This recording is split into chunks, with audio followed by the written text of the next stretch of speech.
ते टेन्शन घेत नाही देतात.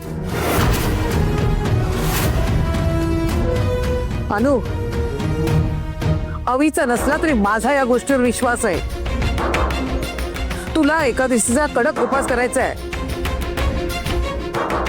आणि तो सुद्धा फराळ न खाता, कळलं? होय. आई, झालं का तुझं पुन्हा सुरू? अगं काय चाललंय हे? एकटीने काम करून थकली आहे बिचारी. शांताताई होत्या त्या सुद्धा रजेवर गेल्या, त्यात हे काल डोक्याला लागलं. जरा तरी माणुसकी दाखव. अरे मी तिच्या नवऱ्यासाठीच उपास करायला सांगते ना.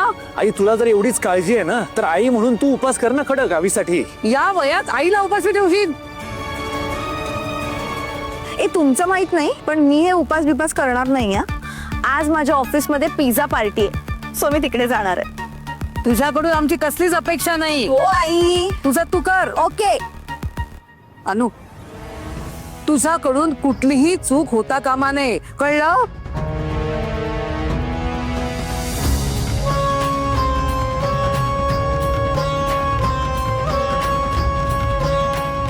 ती बिचारी ऐकून घेते ना, म्हणून त्याचा गैरफायदा घेताय तुम्ही. सांगून काही उपयोग नाहीये तुम्हाला.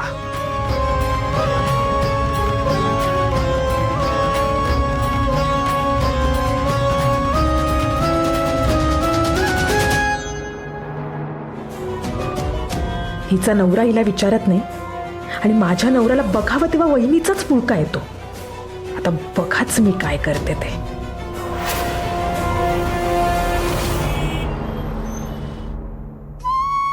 अनु, अगं झालं की नाही फराळाचं?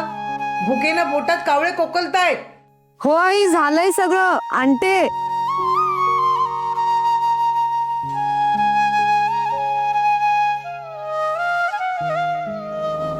अनु तू इथे आहेस? ती पिहू कधीपासून बोलावते तुला? हो वहिनी, आईंना भूक लागली आहे, मी एवढं देते त्यांना मग जाते. हा अगं तिला कॉलेजला जायचंय अनु. आधी बघ तिचं काय ते. हेच द्यायचं ना, मी देते आईना, दे. बरं ठीक आहे, मी खिचडी बाफेला ठेवली आहे, एवढंच वाढायचं, बाकी सगळं वाढलंय मी. हा द्याल ना तुम्ही?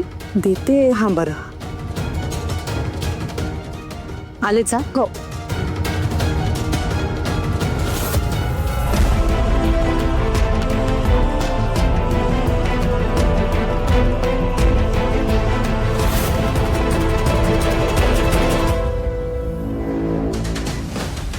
कुठे गेली? किती वेळ?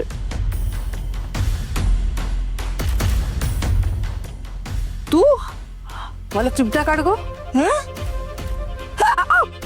तेवढे चोऱ्याने चिमट्या काढलास? तू का घेऊन आलीस? ती कुठे उलटली? काय माहित कुठे गेलीये. तुम्ही कधीपासून भूक लागले करताय, म्हणून म्हटलं मीच घेऊन येते. या या बसा, आधी खाऊन घ्या. हो हो हो हो. अगं बाई, वयामानाप्रमाणे हल्ली उपास झेपतच नाही मला. ते बरं झालं आणलंस तू ग बाई. आई सावकाश सावकाश खा. आणखी काही आणू का तुम्हाला? मी सांगेन तुला.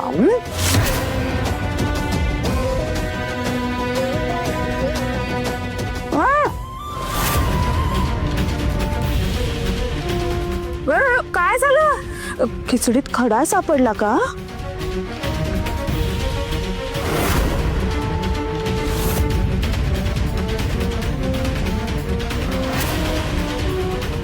लसूण? खिचडीत लसूण? काय? अनु, हे अनु, अनु कुठे आहे? अनु, आई, अनु. काय काय झालं आई? हे काय? हे काय? काय? लसूण. लसूण? इतकी वर्ष झाली लग्नाला, साधी खिचडी बनवता येत नाही. खिचडीत कोणी लसूण टाकतं का? आई नाही हो, उपवासासाठी नेहमी मीच बनवते ना खिचडी. मी का टाकेन लसूण खिचडीत? ते मला काय सांगू नकोस. खिचडी तू बनवलीस ना, मग तूच टाकलंस लसूण. मुद्दाम माझा उपास मोडलास ना. एकादशीला लसूण खाऊ घातलास तू मला. अगं नरकात जाशील, नरकात. आई खरंच सांगते, खिचडी मीच केलीये, पण त्यात लसूण कसा आला मला नाही माहित. आई, तू आजीला फराळ देताना माझ्या रूम मध्ये आली होतीस, तेव्हा किचन मध्ये कोणी होतं?